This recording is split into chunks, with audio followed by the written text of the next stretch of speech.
Video लिया मैंने, photo ले लिया। हाँ वीडियो लेना हमसे, ये सबसे पहले आप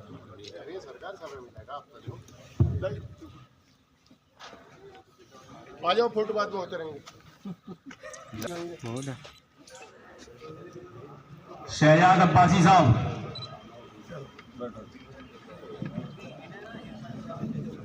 आइए साहब, हमारे बीच वसीम सिद्दीकी साहब,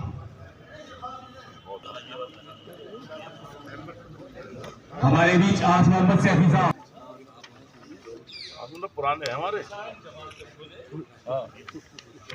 आप देख रहे हैं दिल्ली क्राइम समाचार यूपी तक। आप देख सकते हैं कि यहाँ पर बहुत समाजवादी पार्टी के जिला अध्यक्ष सभी अध्यक्षों ने यहाँ पर एक मीटिंग की, लोगों को यहाँ पर एक प्रमाण पत्र दिया है कि हो जाएगा। विजय ने कहा, विजय सही कह रहे थे कि विधानसभा का नहीं, ये पंचायत का भी है, ये लोकसभा का भी है। जिस तरह की प्रक्रिया ये अपना रहे हैं उसमें हो सकता है कि आने वाले दिनों में एक ही वोट लिस्ट हो जो सारे के सारे चुनावों को संपन्न कराने का काम करे। तो ये सोच अगर गांव तक संदेश देंगे तो अभी हमारे यहाँ पे प्रधानी का चुनाव है ना अध्यक्ष जी, तो मैं समझता हूँ हर प्रधान उम्मीदवार अपनी एक एक वोट की समीक्षा करेगा, देखेगा कि किसकी वोट रह तो नहीं गई, उससे हमें मदद मिल जाएगी। और उनके साथ में आप लोग लग जाएंगे केवल इस बात पे कि हमें अपनी वोटों को देखना है, तो प्रधानों को भी, उम्मीदवारों को मदद मिलेगी और हमारे सारी की सारी वोटों का बनने का काम हो जाएगा। मैं इसलिए कहना चाहता हूं कि जो जो निर्देश हम लोगों के पास में रहेंगे वो निर्देश अध्यक्ष जी जो प्रदेश कार्यालय से आते हैं, अध्यक्ष जी के माध्यम से हमें मिलते हैं, हम उनका निर्वाह करेंगे। लेकिन एक बात तो अवश्य कहना चाहता हूं साथियों कि पूरे के पूरे हिंदुस्तान में अगर निगाहें हैं तो भारतीय जनता पार्टी की उत्तर प्रदेश में है, क्योंकि जिस तरीके से राष्ट्रीय अध्यक्ष जी ने उत्तर प्रदेश में भारतीय जनता पार्टी को रोकने का काम किया, ये तो तय हो चुका है कि उत्तर प्रदेश में आगामी चुनाव जो होगा वो भारतीय जनता पार्टी और समाजवादी पार्टी के बीच में होगा, दूसरा कोई चुनाव नहीं होना है। और इसमें वो पूरी कोशिश करेंगे कि हमारा जो मत है उसको डिस्टर्ब किया जाए, और भारतीय जनता पार्टी इस बात पे माहिर भी है। जिस तरीके से चुनाव में धन का दुरुपयोग उन्होंने किया है, क्या बिहार में नहीं देखा कि चुनाव चलते चलते 12,000 करोड़ रुपए बांट दिए। हिंदुस्तान में कोई पूछने वाला नहीं। हमारे यहाँ जुडिशरी नाम की कोई चीज वास्तव में रह नहीं गई। हमारे यहाँ पे पत्रकारिता के नाम पे कोई चीज बची नहीं है। उत्तर प्रदेश में क्या हो रहा है, ऐसा लगता है कि पूरे देश में ये राजतंत्र नहीं है, तानाशाही चल रही है, गिरने का काम होगा। मैं बात इसलिए कहना चाहता हूं कि ये वास्तव में वोट जो है ये रीढ़ की हड्डी है हर पार्टी। अगर आपका मतदाता मजबूत नहीं है, आपका मतदाता सुस्त है, तो फिर उसको अपने क्षेत्र में ठिकाना असंभव हो जाएगा।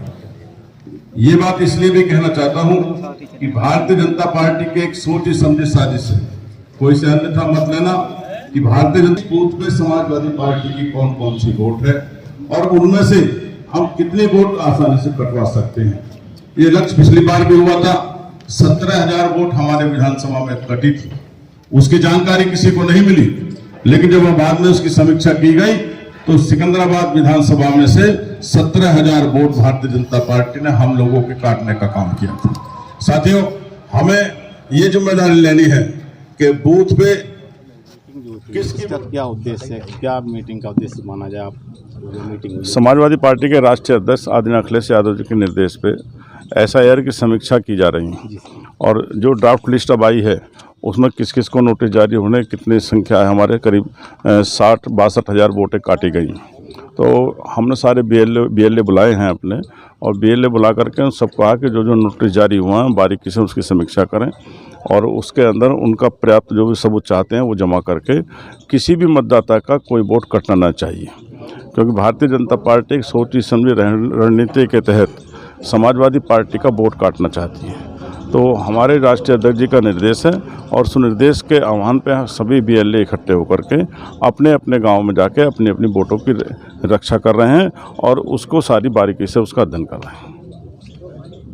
दूसरी मैं एक चीज़ जानना चाहता हूँ कि यहाँ पर जो कुछ विकास की कुछ बात की जाए, गुलावटी के अंदर में कई यहाँ पर ये चेयरमैन जो चेंज हुए हैं, अभी तक ज्यों की त्यों कहते सबका साथ सबका विकास, लेकिन यहाँ पर कोई विकास का कोई नाम ही नहीं है।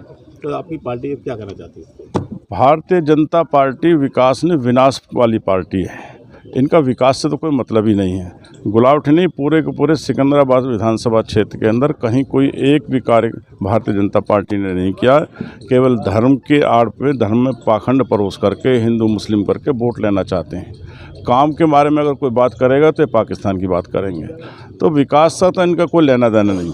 समाजवादी पार्टी के राष्ट्रीय अध्यक्ष जी ने लोहिया आवास के तहत पूरे गाँव को चमकाने का काम किया था, शहरों को चमकाने का काम किया था, और पूरे लगभग 5 साल में एक भी कार्य भारतीय जनता पार्टी यहाँ नहीं करती। आपके ज़िले के अंदर क्या क्या चल रहा है कि कुछ विकास हो रहा है या नहीं हो रहा है, क्या लगता है आपको? विकास तो उनके घर में कोई बेटे का नाम भी नहीं है, उनके तो विकास नाम का कोई संतान भी नहीं है उनके, ना उत्तर प्रदेश में ना देश में। तो विकास से उनका क्या लेना देना। अभी जो विधायक जी ने कहा है कि विनाश वाली पार्टी है, नौकरी खत्म, रिजर्वेशन खत्म, किसान बर्बाद, नौजवान को शिक्षा नहीं, बूढ़े को दवाई नहीं, और सड़कें देखिए आप, गाँवों के संपर्क मार्ग देखिए, कोई कहीं कोई काम नहीं हुआ है। और ये उलझा दिए हैं 4 महीने से SIR में। पहले होता ये था कि चुनाव आयोग कहता था वोट बढ़ाइए, और ये कह रहे हैं वोट काटिए। एक यही तो अधिकार है देश में। संपत्ति का बंटवारा हुआ तो बराबर नहीं, जो भी बंटवारा हुआ बराबर नहीं। एक वोट का जो बंटवारा है ये बराबर है कि रानी की वोट की कीमत भी एक और मैतरानी की वोट की कीमत भी एक। ये डॉक्टर लोहिया का नारा था, स्वर्गीय मुलायम सिंह जी नेताजी का नारा था, और आज अखिलेश जी के नेतृत्व में इन बेईमानों को जो ये चाहते हैं कि वोट समाजवादी पार्टी का कट जाए, समाजवादी पार्टी का एक कार्यकर्ता, एक नेता, एक BLA अपनी पूरी ताकत लगा के कोई वोट नहीं कटने देगा। तो ये लगता है कि यहाँ पर योगी सरकार है, लोग कहते हैं कि मैंने कानून व्यवस्था को बिल्कुल बढ़िया कर दिया है। कहाँ कानून व्यवस्था? अभी 4 साल की बच्ची के साथ रेप हुआ है सिकंदराबाद में, औद्योगिक क्षेत्र में। अभी सरेआम एक मर्डर बुलंदशहर हो गया। कहाँ कानून व्यवस्था? कानून व्यवस्था के नाम पे तो बिल्कुल चौपट है। कानून व्यवस्था थोड़ा ही है, दलाली हो रही है थानों में। भारत सिंह हूँ मैं, पूर्व PSP हूँ। विकास की बात की आपने, विकास तो इनके एजेंडे में ही नहीं है। आप गुलावटी को क्रॉस कर सकते हैं आधा घंटे में? जाम की ये स्थिति है, बुरा हाल है, सड़कें टूटी हुई है और पेयजल शुद्ध नहीं है। पॉल्यूशन का आप सिकंदराबाद में जाइए, पॉल्यूशन में कितनी बीमारी, कैंसर से लोग मर रहे हैं। हॉस्पिटल्स देख लीजिएगा। समाजवादी पार्टी का लोहिया जी का नारा था, नेताजी का नारा था, दवाई, शिक्षा और न्याय मुफ्त होना चाहिए। है क्या मुफ्त? ये एजेंडे में समाजवादी के में दवाई, न्याय और शिक्षा। शिक्षण संस्थान एक भी नहीं है यहाँ। शिक्षा का बुरा हाल है, इतनी महंगी शिक्षा है कि आम आदमी की कमर टूट गई है, फीस नहीं दे सकता। अच्छा सर, आपके क्षेत्र में अगर कोई भी अगर विधायक अगर अगला चुनाव हो जी, तो उसमें क्या सुधार होगा? सुधार, लॉ एंड ऑर्डर, जाम की स्थिति से निजात दिलाएंगे, पॉल्यूशन को दूर करेंगे, बेरोजगारी दूर करेंगे, नए संसाधन जुटाएंगे, युवाओं को रोजगार की बात की जाएगी। क्योंकि सर आप DSP रह चुके हैं रैंक में, मैंने देखा हुआ आपको। हाँ, तो इसी वजह से, क्योंकि कानून व्यवस्था जो चरमरा गई है उसको दुरुस्त करेंगे, रोजगार मुहैया कराएंगे और विकास की बात करेंगे। सड़कें जो टूटी हैं उनका निर्माण होगा और जो है कल कारखाने खुलेंगे। सबसे बड़ी बात, एजेंडा ये है कि भाईचारा बढ़ेगा। ये समाजवादी का नारा है। दवाई, न्याय और शिक्षा मुफ्त एजेंडा है समाजवादी का, उस पर काम करेंगे। क्योंकि अभी दिल्ली के अंदर में इतना बुरा हाल चल रहा है कि कई रेखा गुप्ता कह रही थी मैं आएंगे तो ये कर देगी BJP आगे। आज दिल्ली के अंदर इतना बुरा हाल है, तो यहाँ पे हमें UP में भी ये कहते हैं कि मैंने सारे गुंडे खत्म कर दिए। आपको पता है, आप उस धरती से आते हैं, नेताजी की धरती से। उनकी कथनी और करनी में कभी फर्क नहीं हुआ। जो कह दिया वो किया। वो धरती पुत्र मुलायम सिंह जी की पार्टी है, ये सिद्धांतों की पार्टी है। और बता दें आपको, आप हो सकता जानते हो ना जानते हो, ना जानते हो जान लो, इटावा ऐसी राजनीतिक कर्म भूमि है, वहाँ से कांग्रेस का जन्म हुआ। 1885 में A.O. ह्यूम ने पार्टी का गठन किया। दूसरी पार्टी समाजवादी के संस्थापक ही वहीं के हैं। उस समय DM थे वो इटावा के, A.O. ह्यूम, जिन्होंने कांग्रेस की स्थापना की थी। और नेताजी समाजवादी पार्टी की जो स्थापना इटावा से हुई है वो समाजवादी की। और दोनों देश के प्रति समर्पित रही है दोनों पार्टियां।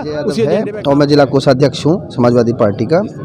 देखिए, ये परिवर्तन की साल है, 2026 नई साल आई है और परिवर्तन लेके आई है। परिवर्तन की शुरुआत हो चुकी है।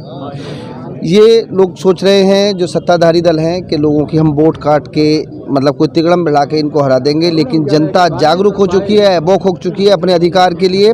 और जो बाबा साहब भीमराव अम्बेडकर जी ने हमें अधिकार दिया है वोटिंग का, ये उसका कुछ लोगों से छीनना चाह रहे हैं, तो उसको नहीं छीनने देंगे।